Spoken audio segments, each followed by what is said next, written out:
We are real life trainers and behaviourists. We have these businesses that we are running, and these are the experiences that we are going through. And we really just wanted to be open and honest and talk about everything, because we just don't genuinely believe that it's talked about enough, or it's done in such a way where it's not beneficial to anybody. Yeah. So with that in mind then, so for you then, Vix, what would you say your big tips on what you've done for yourself with mindset? I suppose the biggest, like, without mentioning money again, I mean, that is a biggie, and we will come back to that. But it's having, like, boundaries, because it can be so common, and I'm sure a lot of you listening can relate to this, that we need to take the work. We need to take the work when it comes along, and we need to just open ourselves up to everybody. And so by changing your boundaries, by changing even small things like working hours, like, what are you prepared to work? What does life, in your ideal world, what does that life look like? Yeah. What hours would you be working? Would you be working weekends? Would you be working evenings? Or would you just be sticking to a more of a 9-to-5 type basis? And the clients, what do they look like? Do we ever just, like we were talking about this earlier, weren't we?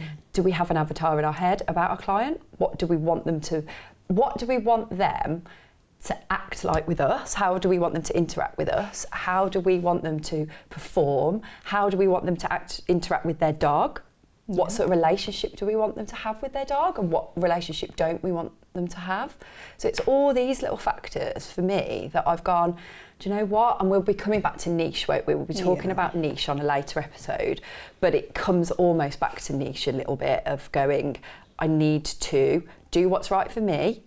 And if that means that I don't take every client on anymore, and I don't work every hour that is offered, you know, that most people offer, then that's fine. That's what I'm happy with. And that makes my life more, it makes me more content in my work-life balance.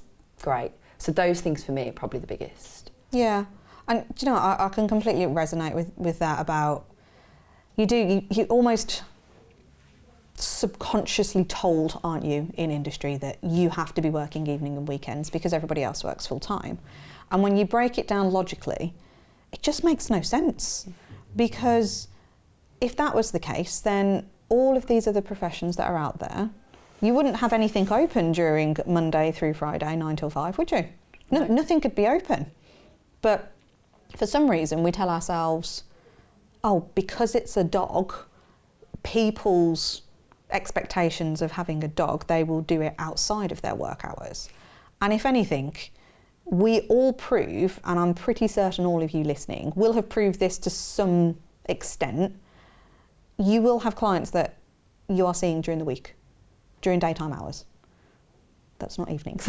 Yeah. And it's not weekends. So they are there, but it's the story we tell ourselves to go, oh, but we have to do it. We have to be able to offer that evening and weekend one. Yeah. We need to accommodate everybody. Yeah. And in all honesty, for me, I think when I had an open diary, when you kind of first start out, and again, that mindset of, oh my God, I actually just need some money coming in.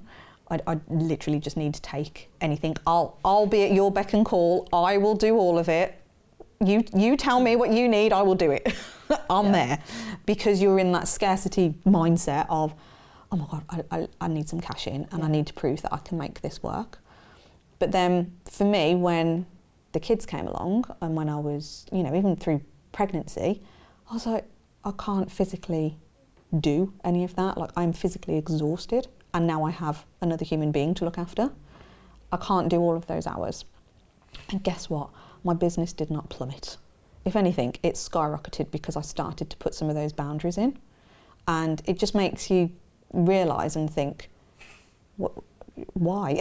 Why did we not do this from the start?